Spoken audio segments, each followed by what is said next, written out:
Hey, boys and girls. Hope you're having a good Tuesday. Hope you're doing your work.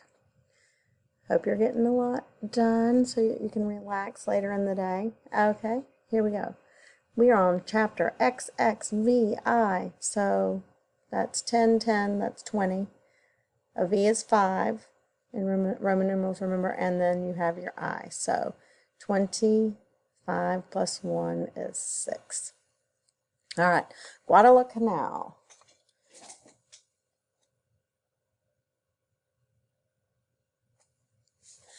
Oh, all right, so Butt slumped on the bathroom stool, his mother holding up his chin while she washed his face. Billy was waking. Ooh, does anybody remember what they did? They were being sneaky. What were they doing to try to get him to forget about the bet? Do you remember? Do you?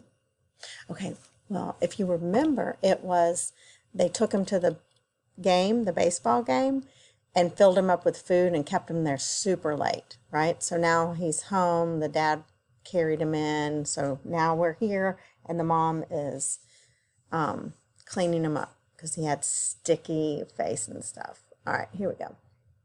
Hold still, dear. Did you have a good time? You're certainly home late. Is this part of winning the bet? Billy's eyes blinked sleepily. He had a gnawing feeling that he had forgotten something. He hiccuped, gazing dopily down at the fuzzy blue bath mat. Yawn. He'd remember in the morning. It couldn't be that Bet! He hadn't won yet. There was still 3 to go. 15. So there's 3 more. Okay. He hadn't won yet. There's still 3 to go. 15 worms in 15 days. He jumped up. Mom, I haven't eaten a worm today. My worm today. And suddenly it all came to him. The whole trip. All the candy bars. Hot dogs. Hamburgers. Popcorn. Mom, what is it? Mom, quick. About 11:45. It was a trick. He snatched his pants off the floor. They were trying to make me forget.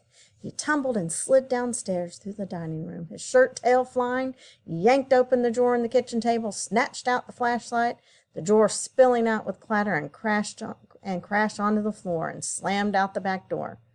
The Finks! He scuttled across the backfield towards Tom's house, searching the ground with the flashlight as he went. There, darn, a stick. Jeez, I suppose I can't find one. Oh, what do you think would happen if he couldn't find one? He stopped. There won't be time to cook it, he ran on. And no ketchup, he stopped. I'll bet Tom wasn't sick at all. He ran on. The night was moonless and close. He paused to heave over a rotten log in the high, dewy grass. Mealybugs and scooters clambered over the stone wall and onto Tom's backyard, and was all of a sudden wrestling with a pup tent. Muffled grunts and thrashings. Tom, he yelled. Tom, it's me, Billy. They're trying to trick us. Tom and his younger brother, Pete, crawled out from underneath the pup tent. It was a trick, panted Billy. Alan and Joe were trying to make me forget 15 worms in 15 days, and if I don't eat one in the next 10 minutes, Alan'll say he's won. It's almost midnight. And they left me home so I wouldn't remind you? Billy nodded. Have you got a worm? We'll have to find one. Tom dug back into the pup tent and came up with 2 flashlights. They zigzagged back and forth across the lawn, bent over, searching. There they are searching. Oh, he's got his brother helping him too. Pete's brother. I've got one, cried Pete. Shh. I'll have to eat it raw, said Billy. He threw back his head. Wait, whispered Tom, grabbing his arm. You should do it where Alan and Joe can see you. Pete, run and get your siren out of the garage.